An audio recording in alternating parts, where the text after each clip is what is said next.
2021 has ushered in something more valuable post-COVID: resilience, solidarity, and a sense of global community. Amid the challenges of COVID, please switch off the mobile if possible. Amid the challenges of our keep them on silent, amid the challenges of COVID-19 that we still continue to face, we shall find immense comfort in the stories of hope and see value in the positive and encouraging lessons that are emerging in the post-COVID world. This period of unprecedented health crisis will also be remembered for the innumerable acts of courage, compassion, selflessness by these so-called ordinary people doing most extraordinary acts. I hope you will allow me, but our individual and collective tributes to the COVID warriors and heroes, doctors, paramedic staff, nurses, researchers, scientists, and last but not the least, from ECI point of view, all our officials on the election duty who are located in the front line right up to the polling station level and trying to kind of see the process through. With keeping all this in mind, we have kept the leitmotif and theme of National Voters Day 2021, making our voters safe, empowered, informed and vigilant.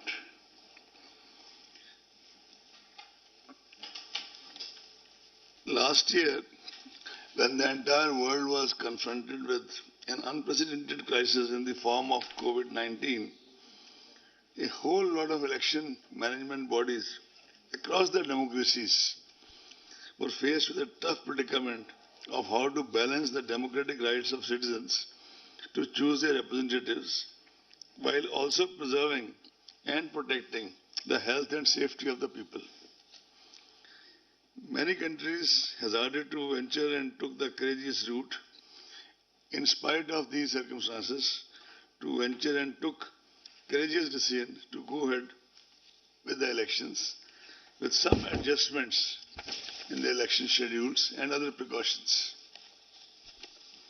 In the thick of this pandemic, ECI started the kind of test trials with election to 18 seats of Rajya Sabha on June 19, 2020.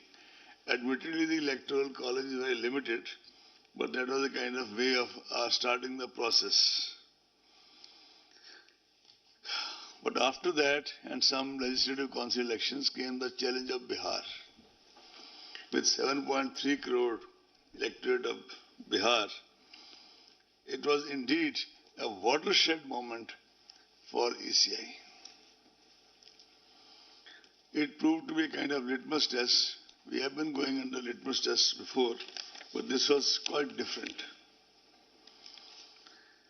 And I am glad to report to you that the electorate of Bihar reposed their confidence in the extensive sanitization and health safety measures put in place at polling stations. I would be failing in my duty if I don't tell you that many of our collectors, they suffered from COVID in Bihar, rejoined their duties and saw the process through. One divisional commissioner had this problem. She was still manning 2 divisions. One IG, unfortunately, he passed away due to COVID and other comorbidities. We requested his wife and his daughter to come here for National Voters Day Award, which was given on a virtual basis by Honorable President of India. I also have with me here Chandrabhushan Kumar, who was in charge of COVID, who is sitting on this side so you can see him. I would request the CEO of Bihar to just stand up and be counted. They are the people who really put in and day out to carry the entire process through. In fact, you will be glad to know, and you must be already aware, that voter turnout in assembly elections in Bihar 2020, 57.34%, exceeded both the previous assembly election of 2015 as well as Lok Sabha elections 2019. And I would like also to report to you that women voters turned out in very large numbers, 59.69%. Even while the ECI was grappling with the Bihar election, a core team of dedicated officers led by Shri Umesh Sinha was already working on these 5 elections for which we are in front of you today. Actually, they have a system of series of meetings with the officials of Home Ministry regarding the availability of forces, officials of Railway regarding the coaches which are required for transportation of the CPFs, Postal Department people, and any other department whose services may be required for the smooth conduct of elections. And they start their preparation very quietly months before the actual process. It culminates in the form of a formal announcement. Even otherwise, as a part of the background, besides the background meetings, Shri Umesh Sinha, Secretary General, personally visited Tamil Nadu and Puducherry in January. Shri Dharmendra Sharma, Senior DEC, visited Assam in January and February. Shri Sudeep Jain, DEC, who besides being the DEC in charge of EVMs, is also in charge of West Bengal. He visited in January and December. Full Commission visited all the 5 poll-going states and UT of Puducherry in January and February. We started with Assam, then came to West Bengal. After an interval of about 5-6 days, we went to Tamil Nadu, Puducherry and Kerala.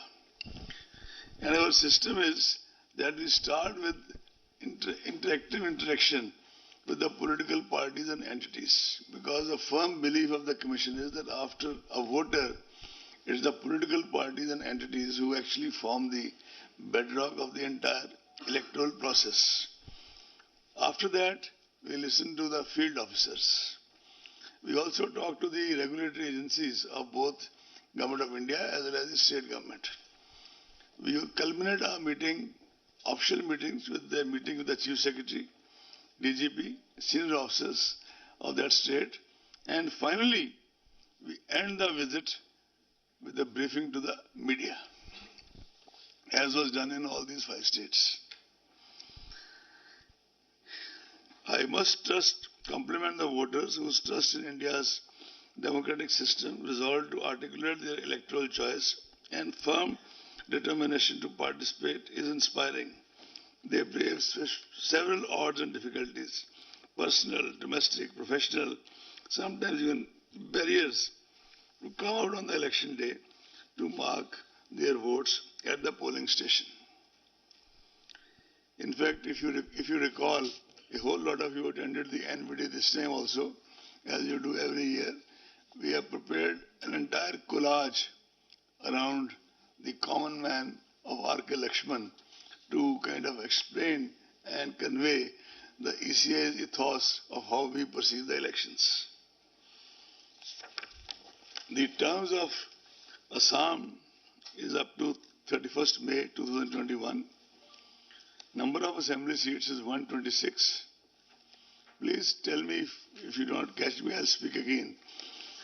Term of Assam is 31st May 2021. Number of assembly seats is 126. Reserved seats SC 8, ST 16. Term of Tamil Nadu is 24th May 2021. Number of assembly seats 234. Reserved seats SC 44, ST 2. West Bengal term of assembly is up to 30th May 2021. Number of assembly seats is 294.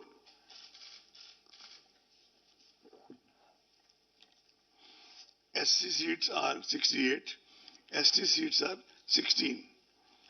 Kerala, the term is up to 1st June. Number of assembly seats is 140. Reserved seats are 14 and for SC and 2 for ST. Puducherry, the term is up to 8th June. Number of assembly seats is 30. Reserved seats SC 5, ST nil. A total of 824 assembly constituencies shall be going for polls during these elections. 18.68 crore electors will cast vote at 2.7 lakh polling stations in these states and UT of Puducherry. More than 3 lakh service vote electors will be availing the facility of electronic transmitted postal ballot system, that is ETPBS. The special summary revision was held with respect to 1/1/21 as the qualifying date and the electoral roll published in January 2021 itself. Because we have reduced due to COVID, we used to have a polling station with maximum 1,500. Now we have made the qualifying thing to be 1,000. We have also ensured that all polling stations are on the ground floor. That is completely non-negotiable. So Assam, the polling stations in 2016 were 24,890. 2021, 33,530. Percentage increase in polling stations, 34.71. Tamil Nadu, we had 66,007 polling stations. Number of polling stations in 2021 are 88,936. Percentage increase is 34.73%. West Bengal, it was 77,413 in 16 and 1,01,916 now. The percentage increase is 31.65%. Sorry? 1,0916 and the percentage increase is 31.65%. Is it okay? Kerala, we had 21,498. Now we have 40,771. The percentage increase is 89.65 because the population is so dense. The density of population is so much. Puducherry is 930. Number of polling stations now is 1559. The increase is 67.63%. Why, my friends, I am trying to mention this is that this also means that much more polling personnel, that much more security personnel, because the norms for the polling personnel and the security personnel remain the same. And although we try that, our CEOs try that the auxiliary polling stations, as we call them, are near the original polling stations so that we can kind of optimize on the utilization of manpower. You are all aware that after taking the inputs from several stakeholders, Commission had issued a set of guidelines for COVID, in the context of COVID, on 22nd August 2020. The inputs were taken from political parties as well as from our CEOs of all the states and UTs. We also mentioned in that whereas these guidelines are generally as per the NDMA guidelines and issued by Ministry of Home, but at the same time, as is mentioned in the MHA guidelines also, the states can make local variations and local changes, keeping in view their own milieu. However, this is the paradigm.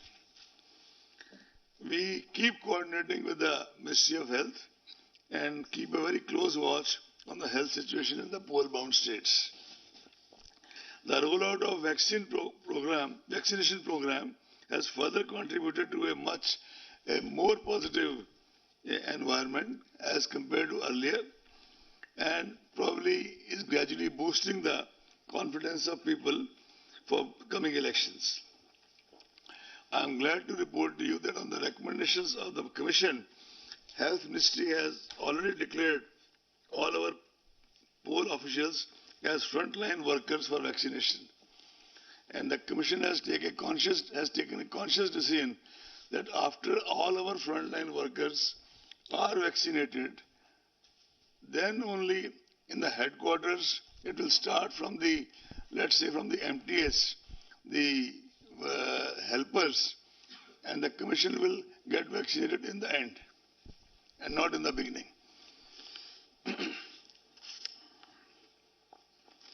Elections by definition involve large gatherings of people at various stages of electoral activity, whether it is nomination or campaigning.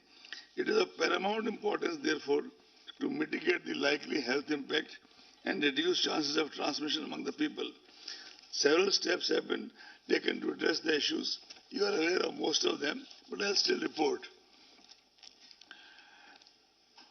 On October 22nd October 29, as you are aware, on the recommendation of the Commission, the concept of absentee voters was introduced. Postal ballot facility had been extended as an option. I repeat, as an option to senior citizens aged 80 years and above, persons with benchmark disability flagged in the electoral roll, and electors occupied or employed in 4 રાજ્યોને કેન્દ્ર શાસિત પ્રદેશ કે જેમાં આવનારા સમયમાં વિધાનસભાની ચૂંટણી યોજાવા જઈ રહી છે, જેને લઈને ઇલેક્શન કમિશને પ્રેસ કોન્ફરન્સ કરી હતી. હાલ રોકાઈશું એક બ્રેક માટે.